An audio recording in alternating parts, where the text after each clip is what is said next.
शुभ प्रभात बच्चों, मैं रेनू आपकी हिंदी अध्यापिका। आज आप मेरे साथ करेंगे क्लास 12th की हिंदी पाठ्य पुस्तक वितान भाग 2 का दूसरा पाठ, जो है आनंद यादव द्वारा रचित जूझ।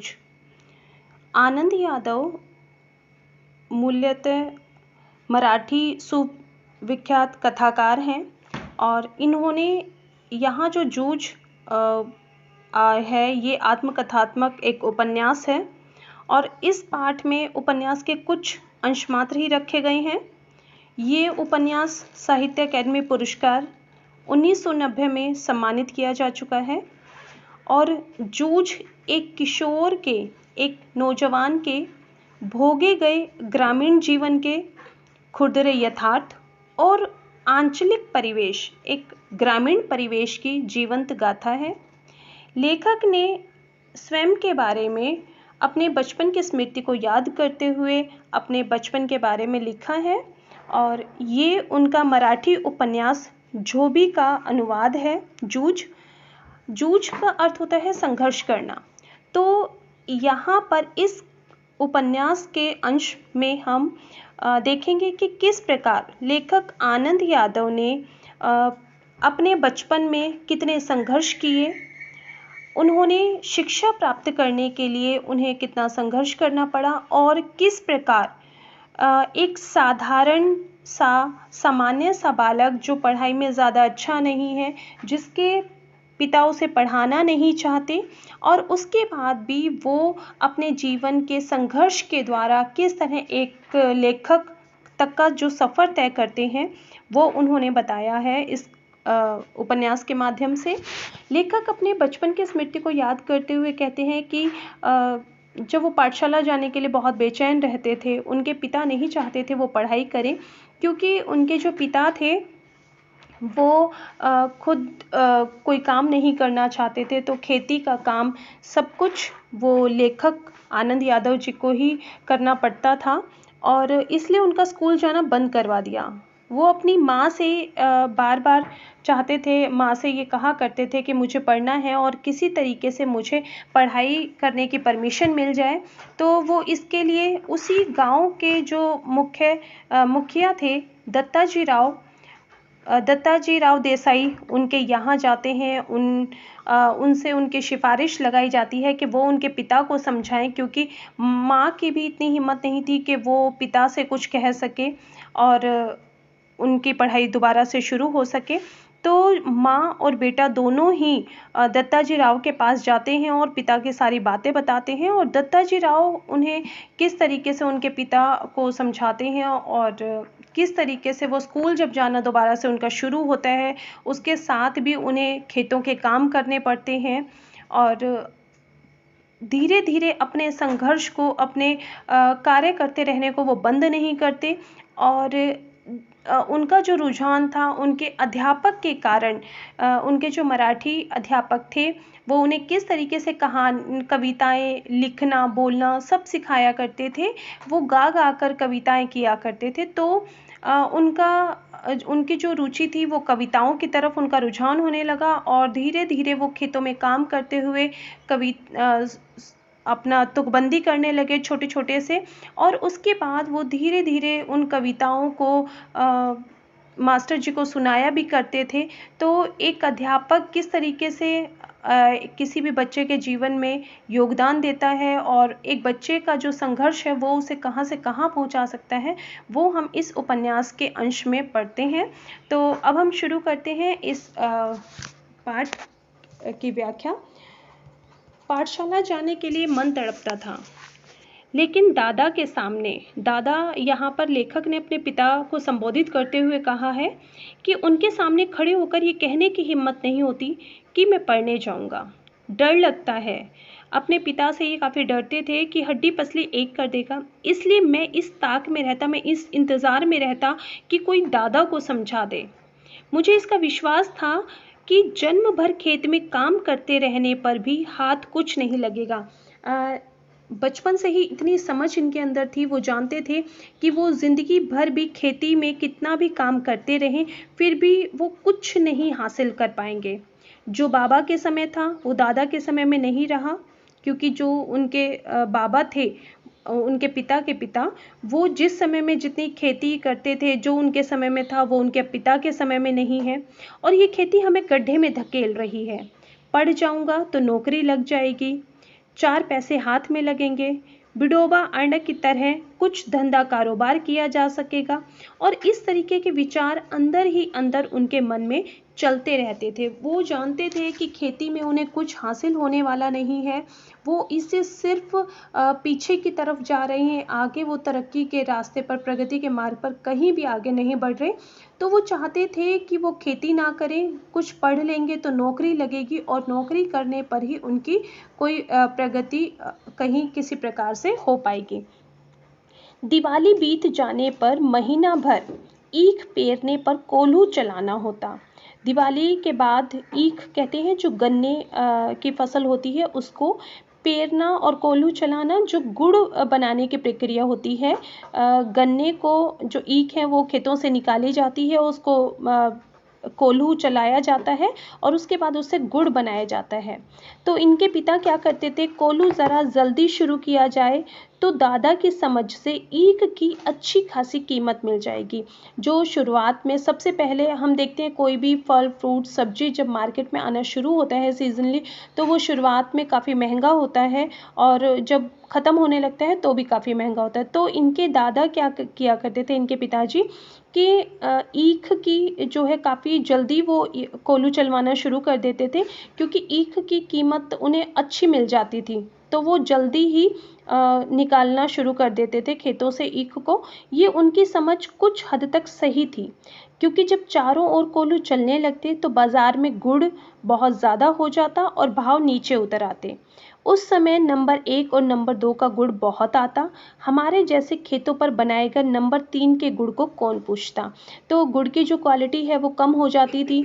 तो अब जब अच्छा गुड़ कहीं पर मिल रहा होगा और सस्ता मिल रहा होगा तो कोई भी बेकार गुड़ को नहीं खरीदना चाहेगा। तो ये काफ़ी जल्दी शुरू कर दिया करते थे।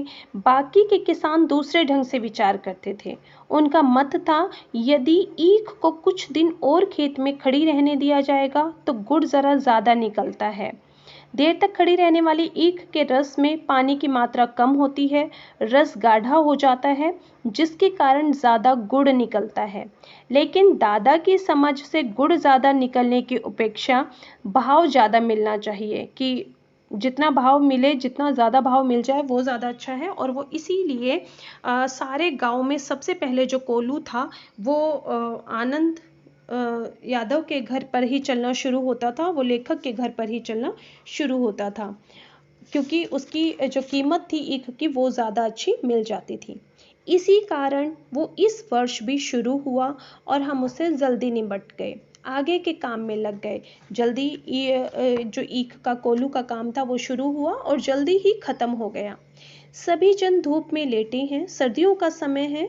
तो लेखक बता रहे हैं कि घर के परिवार के जो सभी सदस्य हैं, सभी लोग हैं, वो धूप में लेटे हुए थे। माँ धूप में कंडे थाप रही थी। कंडे जो गाय भैंस के गोबर के बनाए जाते हैं वो। तो माँ धूप में वो थाप रही थी। मैं बाल्टी में पानी भर भर कर उसे दे रहा था। कुछ न कुछ बातचीत भी कर रहे थे। हम दोनों ही थे, इसलिए ये सोचकर कि बात माँ से कहनी चाहिए, और मैंने अपने पढ़ने की बात छेड़ दी, क्योंकि और कोई था नहीं। तो लेखक ने सोचा कि अपनी माँ के सामने तो आनंदा कह ही सकते थे, और वो अपनी माँ के सामने अपनी पढ़ाई की बात शुरू कर देते हैं कि माँ के सामने तो इस बात को कहा ही जा सकता है। माँ ने कहा, अब तू ही बता, मैं क्या करूँ। पढ़ने लिखने की बात की तो वो बरहेला सुअर की तरह गुर्राता है। वो अपने पति के लिए कह रही हैं कि अगर मैं तुम्हारे पढ़ने लिखने की बात तुम्हारे पिता से करूँगी तो जिस तरीके से कोई बरहेला सुअर होता है और वो गुर्राता है, उसी तरीके से तुम्हारे पिता भी मुझ पर गुर्राएंगे। बरहेला कहा जाता है जंगली को, कि जिस तरह से जंगली सुअर जो होते हैं वो एकदम से गुर्राते हैं, खाने को दौड़ते हैं, वैसे ही तुम्हारे पिता करेंगे। तुझे मालूम है, माँ के मन में जंगली सुअर बहुत गहराई से बैठा हुआ था। अब खेती के सभी काम बीत गए हैं, मेरे लिए अब कुछ तो करना नहीं रह गया। इसलिए कहता हूँ, तू दत्ताजी राव सरकार से मेरे पढ़ने के बारे में बात कहे। तो वो कहते हैं कि अब खेतों का भी कुछ काम ऐसा नहीं रह गया, तो तुम माँ से कह रहे हैं वो कि तुम जाओ और दत्ताजी राव सरकार से बात करो और आज ही रात को उनके यहाँ चलेंगे और मैं भी चलूँगा तुम्हारे साथ। तो उन्हें सब कुछ समझाकर बता दे तो वे दादा को ठीक से समझा सकेंगे कि वही हैं जो अब पिताजी को समझा सकते हैं, और यदि वो उन्हें समझा देंगे तो शायद मेरी पढ़ाई दोबारा से शुरू हो जाए। माँ भी कह देती है ठीक है चलेंगे। माँ ने हाँ की, लेकिन अंदर से माँ के स्वर में उदासी थी। माँ को ये लग रहा था कि शायद ऐसा नहीं हो पाएगा कि दत्ताजी राव उनकी बात को मान लें, या फिर उनके जो पिता थे वो दत्ताजी राव की बात को मान लें। मुझे भी मालूम था कि इतना करने पर भी कोई लाभ नहीं होगा, लेकिन वो मेरा मन रखने के लिए जाने को तैयार हो गई। मेरी तड़पन समझती थी। माँ थी तो वो जानती थी कि वो बच्चा जो पढ़ना चाहता है तो उसे स्कूल भेजना चाहिए, उसे पढ़ाना चाहिए, तो वो समझती थी इस बात को। 7वीं तक पढ़ाने की उसके मन में तैयारी थी। माँ चाहती थी कि वो 7वीं कक्षा तक तो पढ़ ही लें, लेकिन दादा के आगे उसका बस नहीं चलता था। लेकिन अपने पति के सामने वो कुछ भी नहीं कर पाती थी और वो उसे आगे नहीं पढ़ा पा रही थी। रात को मैं और माँ दत्ताजी राव देसाई के यहाँ गए, जो उस गांव के मुखिया थे। उनके पास वो जाते हैं। माँ ने दीवार के सहारे बैठकर दत्ताजी राव से सब कुछ कह दिया। वे भी इस बात से सहमत हो गए, वो भी उनकी बात को समझ गए। और माँ ने ये भी बताया कि दादा सारे दिन बाजार में रस्माबाई के पास गुजार देते हैं। वो अपने पति की शिकायत करती हैं कि वो खेतों का काम नहीं करते और वो पूरा दिन बाजार में जो रस्माबाई हैं उनके पास वो पूरा दिन अय्याशियों में गुजार देते हैं। खेती के काम में वो हाथ भी नहीं लगाते। इसी कारण सारा जो खेती बाड़ी का काम है वो आनंदा को करना पड़ता है। माँ ने देसाई को ये विश्वास दिला दिया कि दादा को सारे गांव भर में आज़ादी के साथ घूमने को मिलता रहे, इसीलिए उन्होंने मेरा पढ़ना बंद करके मुझे खेती में जोत दिया है। कि माँ उन्हें विश्वास दिला देती हैं दत्ताजी देसाई को कि वो खुद घूमते रहें, खुद खेतों का काम ना करना पड़े, इसलिए उन्होंने बच्चे की पढ़ाई बंद कर दी है और उसे खेती के काम में लगा दिया है। ये बात जैसे ही दत्ताजी देसाई सुनते हैं वो और ज़्यादा चिढ़ जाते हैं और बोलते हैं आने दो अब उसे, मैं उसे सुनाता हूँ नहीं अच्छी तरीके से देख। और वो उसे उन्हें सांत्वना देते हैं कि अब वो आएगा, उनका पति जब आएगा तो वो उसे अच्छे तरीके से समझा देंगे। उठते उठते मैंने भी दत्ताजी राव से कहा कि अब जनवरी का महीना है, और वो फिर खुद भी अपनी बात को आगे रखते हैं कि अभी जनवरी का महीना है, परीक्षा नज़दीक आ गई है। मैं यदि अभी भी कक्षा में जाकर बैठ गया, क्योंकि मार्च अप्रैल में एग्ज़ाम होते हैं, तो अभी जनवरी का महीना है और एग्ज़ाम होने वाले हैं, यदि मैं अभी भी कक्षा में जाकर बैठ गया तो पढ़ाई के दोहराई कर लूँगा, दोबारा से उसका रिवीज़न कर लूँगा और 2 महीने में 5वीं की सारी तैयारी भी हो जाएगी। 5वीं क्लास की मेरी तैयारी हो जाएगी और मैं परीक्षा में पास हो जाऊँगा, और इस तरीके से मेरा साल बच जाएगा। वरना जब मैं दोबारा 2 महीने बाद पढ़ने जाऊँगा तो मुझे 5वीं कक्षा की पढ़ाई दोबारा से शुरू करनी पड़ेगी। अब खेती में ऐसा कुछ काम नहीं है, मेरा पहले ही 1 वर्ष बेकार में चला गया है। तो वो सारी बातें उन्हें समझाते हैं कि इस तरीके से मेरा पहले भी पूरा 1 साल बर्बाद हो गया, तो ये समय किसी तरीके से बच जाए और इसीलिए जनवरी में ही उन्हें पढ़ने के लिए स्कूल भेजने की अनुमति दिलवा दी जाए। दत्ताजी सरकार जो देसाई थे वो कहते हैं ठीक है, अब तुम दोनों अपने घर जाओ, जब वो आ जाए तो मेरे पास भेज देना, उसके पीछे से घड़ी भर बाद में तुम आ जाना रे छोरा। और वो उसको कहते हैं आनंदा को कि जब तुम्हारे पिताजी आ जाएं पहले उनको भेजना मेरे पास और उनके बाद थोड़ी देर बाद तुम आ जाना। तो ये बात सुनकर जो है दोनों माँ बेटा खड़े होते हैं और कहते हैं जी, कहकर हम खड़े हो गए। उठते उठते हमने ये भी कहा कि हमने यहाँ आकर ये सब बातें आपको कही हैं, ये मत बता देना कि उन्हें ये ना पता चल जाए कि हमने आपसे सिफारिश की है या हमने आपसे बात की है, क्योंकि अगर उन्हें ये बात पता चल गई तो वो शायद इन दोनों को डांटेंगे। तो माँ अकेली साग भाजी देने आई थी, ये बता देंगे तो अच्छा होगा। सिर्फ आप इतना ही कहना कि माँ साग भाजी देने के लिए आई थी, माँ खेतों में जो सब्जी होती है वो दत्ताजी देसाई के घर तक पहुँचाने आई थी, तो ठीक रहेगा। तो दत्ताजी सरकार देसाई जो है कहते हैं ठीक है, मुझे जो करना है मैं करूँगा। देख, उसके सामने ही तुझसे कुछ पूछूंगा तो निडर होकर साफ साफ उत्तर देना, डरना मत कि मैं तुमसे जो कुछ भी पूछूं उनके सामने हर बात का बिल्कुल अच्छे से जवाब देना, निडरता के साथ जवाब देना। नहीं जी, मैं माँ के साथ लौट आया। 1 घंटा बीते, दादा घर पर आया, मैं घर पर ही था।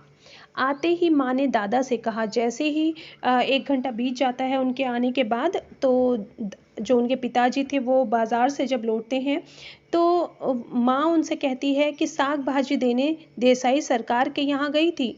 उन्होंने कहा बहुत दिनों से तेरा मालिक, मालिक मतलब यहाँ संबोधित किया गया उसके पति के लिए, कि वो दिखाई नहीं दिया। खेत से आ जाने पर ज़रा इधर भेज देना, कि जब वो खेत से आ जाए तो उसको मेरे पास भेज देना। तो दादा ने बड़ी बेचैनी से पूछा, बड़ी आतुरता के साथ वो पूछते हैं, कुछ काम वाम था क्या? क्या उन्हें कुछ काम था कि जो उन्होंने मुझे बुलाया है? मुझे तो कुछ बताया नहीं उन्होंने।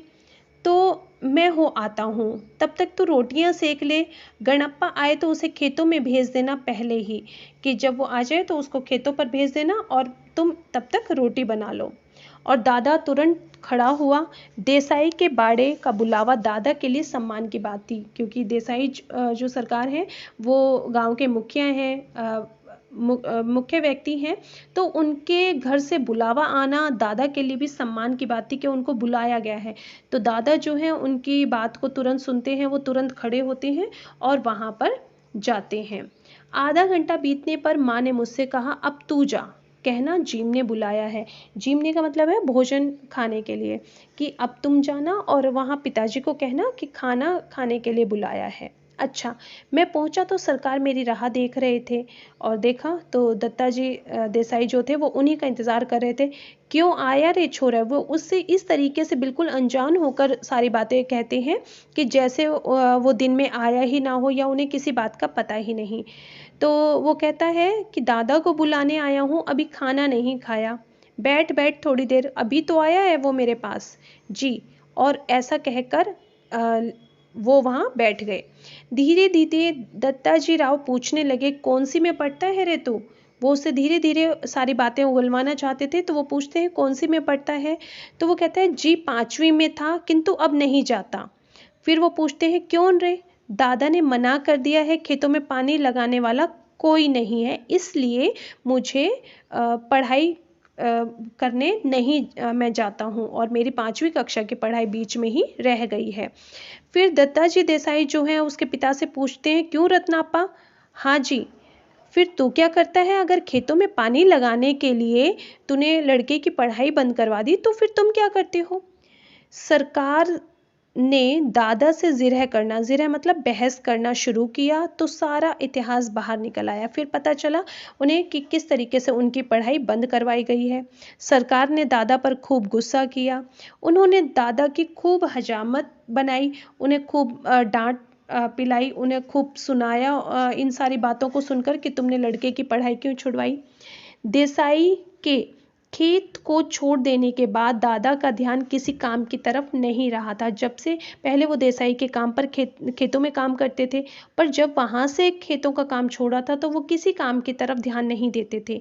मन लगाकर वो खेत में श्रम नहीं करता, फसल में लागत नहीं लगाता, अपनी पत्नी और बच्चों को काम में जोतकर किस तरह खुद गांव भर में खुले सांड की तरह घूमता है, और अब अपनी मस्ती के लिए किस तरह छोरे का जीवन की बलि चढ़ा रहा है। वो सब बातें इन सब बातों पर वो उसे खूब सुनाते हैं कि तुम दिन भर कुछ काम नहीं करते हो, अपनी पत्नी और बच्चों को खेतों में लगाए रखते हो और खुद आज़ादी के साथ घूमते हो। तो इन सारी बातों को लेकर दत्ता जी सरकार जो है उन्हें बहुत सी बातें सुनाते हैं। दादा के हर एक तर्क को दत्ता जी राव ने काट दिया। जो भी वो अपनी बात को रख रहे थे वो उसको हर बात को काटे जा रहे थे। और फिर मुझसे कहा, सवेरे से तू पाठशाला जाता रहे, कुछ भी हो पूरी फीस भर दे उस मास्टर की। और वो कहते हैं तुम कल से स्कूल जाओगे, पूरी फीस तुम भरोगे रत्नापा, और मन लगाकर पढ़ाई कर, और किसी भी तरह साल नहीं मारा जाए इसका ध्यान रख, किसी तरह तुम्हारा साल बर्बाद ना हो इस बात का ध्यान रखना। यदि इसने तुझे पढ़ने नहीं भेजा तो सीधा चला आ इधर, सुबह शाम जो हो सके वो काम कर, यहाँ और पाठशाला जाता रहना, मैं पढ़ाऊंगा तुझे। इसके पास ज़रा ज़्यादा बच्चे हो गए हैं इसलिए तुम्हारे साथ कुत्तों की तरह बर्ताव करता है। वो कहते हैं इसके पास ज़्यादा बच्चे हो गए इसलिए तुम्हें इस तरीके से रखता है और मैं पढ़ाऊँगा तुम्हें और तुम्हारी पढ़ाई का ध्यान मैं रखूँगा। इस तरीके से वो उन्हें स्कूल जाने की अनुमति दिलवा देते हैं। तो आज के लिए हम इसकी व्याख्या इतनी ही करेंगे।